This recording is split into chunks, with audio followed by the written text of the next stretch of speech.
Hello everyone, welcome to H&S Automotive. So this is a 2010 Mazda 3 that we picked up from Copart. So we're going to be kind of showing you guys a rebuild on this. We're not going to waste too much time, just kind of jump right into it. Like I said, 2010 Mazda 3, picked it up from Copart. Overall, the front of the vehicle is in great condition. There's not a whole lot of damage in the front. Now we do have some paint chipping right over here. Not sure where that's from. It's completely unrelated to the accident. This is the Grand Touring model, so it's the fully loaded, it's got the leather seats, heated leather seats and all that stuff. It's only got about 77,000 miles on the odometer, so pretty low miles considering the year. And then nice white color, pearl white. Just kind of taking a look, coming around towards the back, and this is where the damage is. So as you guys can tell, I'm assuming it got rear-ended. Otherwise it backed into something pretty hard. But most of the damage is concentrated on this lift gate right over here, or trunk hatch, or whatever you guys want to call it. And then the rear bumper is pretty smashed up as well, so that's seen better days. And then same goes for the exhaust. So as you can see, the exhaust is dangling right over there. And then the rest of the bumper, it's not doing too hot. Then just kind of coming around, taking a look at the passenger side. So it's got dual exhaust, or it had dual exhaust. So we'll be taking the bumper off, just kind of taking a look, see if it's got any frame damage, or typically there's a reinforcement right behind the bumper, so that takes most of the hit. I'm assuming the frame is going to be totally fine because the quarter panels are not damaged or anything. This is just dirt that's caked on there. Copart had like a huge plastic piece over the top, so this is just some dirt that got caught in there. Overall, the brakes are in decent condition. They're not brand new, but they're not worn down to the metal or anything either. So nice color interior. It's got like a beige interior, so not too bad. More exciting than the typical black interior that these come with.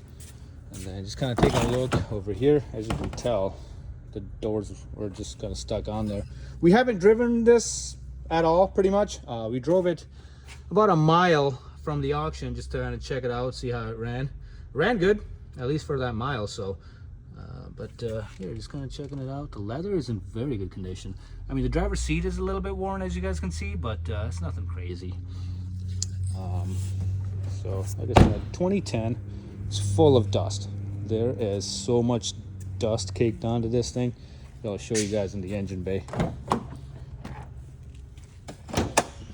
So, since this is the S Grand Touring, it does have the 2.5 liter 4-cylinder. So yeah, you guys can tell needs some cleaning.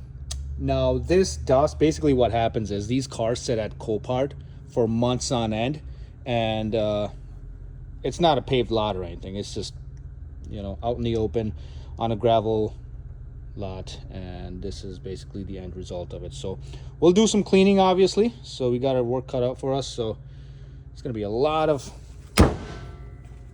water that we're going to have to use. So anyways, that was the overview of the vehicle.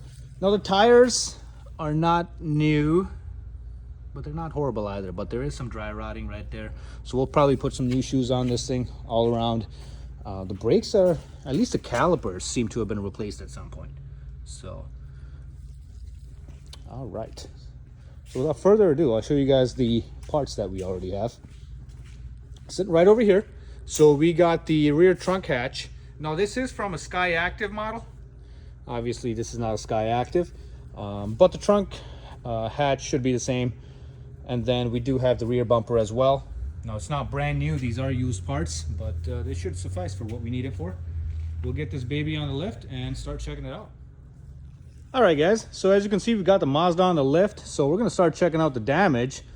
We'll start from the back over here where, basically the meat and potatoes of it. So as you guys can see, the exhaust is bent. Now we need to figure out where exactly it's bent from. So the best course of action to fix this, so right over here, as you can see, this is where it took that bend. So this is causing the exhaust to basically dangle down. Now we got the exhaust hangers right over here. So this little hanger is supposed to clip into, oh, the rubber is gone. So this will also need to get replaced. So obviously we're not going to bend this into place. There's some shops that would. So we actually deal a lot in Mazda, so we already have these parts laying around. We're going to replace that, replace this hanger in the back, and then it's the same story here. So whenever it got hit, it must have just come out from this hanger, and then there was so much force that it just ripped this rubber grommet and bent the exhaust. So we got the bumper right here. Now taking a look, so this is the metal bumper reinforcement I was telling you guys about. So this is the crumple zone. So whenever a vehicle gets rear-ended, this takes the hit and it's supposed to crumple before it damages the actual frame of the vehicle. So basically what we need to check out is there any damage to the actual structure of the vehicle? So, and it looks like we should be fine. Yeah, we are definitely good. So that frame in the back of the vehicle is nice and straight, no issues there. I kind of already had a hunch that was going to be fine because this is going to crumple a lot faster than what that would. So we'll get the bumper taken off, we'll inspect it a little bit closer, but from the looks of it, we are good. And then as you can see, it is bent a little bit right there and right there as well. So no worries, we've already got the rear bumper reinforcement, so we'll get that placed on there. But yeah, the good news is there's no frame damage. So far we need to replace the exhaust, the rear bumper reinforcement, and then obviously the rear bumper as well. While we're under here, let's check out the rest of the vehicle. So this is the engine and transmission. So this is the transmission right over here, 5-speed automatic, and then this is the 2.5 liter 4-cylinder. As you guys can see, absolutely no leaks whatsoever. This drivetrain, I personally love these drivetrains just because the power delivery and the reliability of it, I think, is right up there with Toyota and Honda. It is super reliable and a little bit more fun to drive too. So Toyotas and Hondas are pretty boring in my opinion, but these are very exciting to drive. Taking a look at the tires, we do have some dry rotting going on over there. Nothing too crazy actually,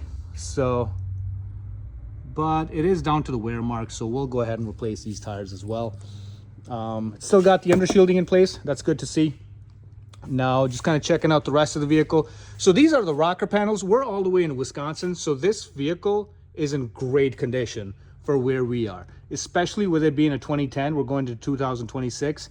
A 16-year-old vehicle that still has the rockers in place, I think is amazing. This is just surface rust, so no issues there.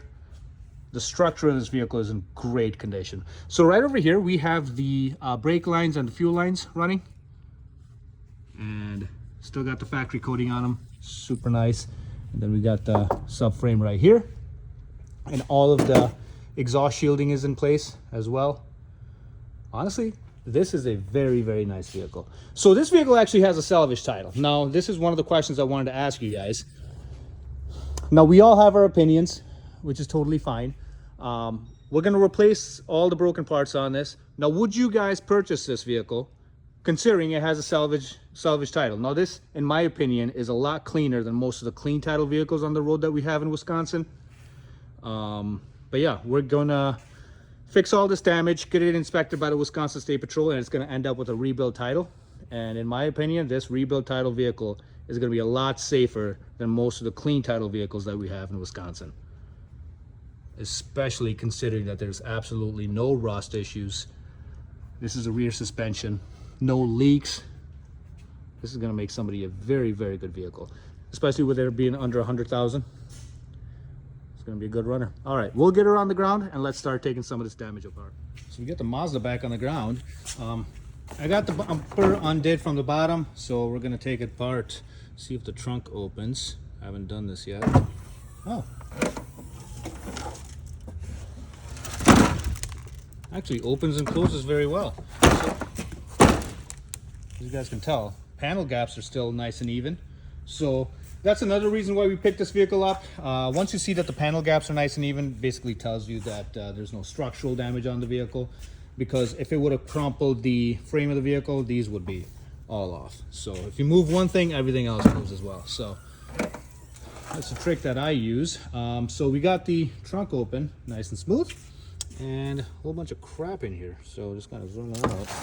So this is basically a cover that goes right over there. This is tape. I got a part of the wiper. All right, so we got the Bose subwoofer and the spare tire. Spare tire seems like it's never been used. But yeah, there's no water, even though the glass was completely broken. So absolutely no water intrusion. We still got the spare wheel tools. Looks like it's never been used. So yeah. All right, so in order to take the bumper off, now this thing is already unclipped from the back of this tail light. We need to take this tail light off, unscrew the bumper from back there, and I think it's just gonna fall off. So I'll do that real quick and I'll show you guys an update. Guys, this is why I love working on Mazdas. These things are so easy. Basically, all I had to do was just take this cover off of here, and it exposed the 3 10mm bolts or nuts that we needed to remove, which I've already done. Disconnected the harness, and yeah, and this tail light basically comes right out. So tail light, absolutely no damage to it. Let me see if the lens is cracked. I think it is. Yeah, it's just cracked from the edge over here. We'll see. These taillights are pretty cheap to replace, so we'll go ahead and get those replaced. But that's not going to be an issue for the inspection. So even if the taillights come in after the inspection, the inspector is going to not make an issue of it because there's no water intrusion, I don't think. Yeah, there's no water intrusion. It's just cracked from the edge over here. So, but regardless, you know, the next customer is obviously going to want that replaced. So we'll go ahead and do it right away. And then, so this is that screw I was talking about. So we're going to get that replaced. I'm sorry, taken off. And then let's pop the bumper off.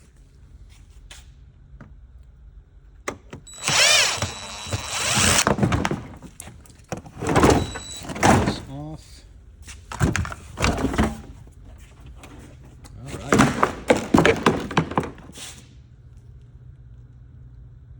Held up pretty well, actually. There's not a whole lot of, I guess there's a crack or a rip right there, but yeah, it's past its life. Now just kind of taking a look. So as we can tell, this is nice and lined up. Absolutely no damage there. Now, the reinforcement did exactly what it was meant to do. Took the hit and didn't complain. So yeah, as you can tell. So this is probably where majority of the impact happened. And then once it took the hit over there, probably pushed the car a little bit forward. I'm assuming it was a pickup truck or something that rear-ended it, because it had a bumper on it or something, because I don't know how you get this. But regardless, that's the damage. So in order to replace this, it's just 14 millimeters, 4 on each side, so 8 bolts, and this thing pops right off.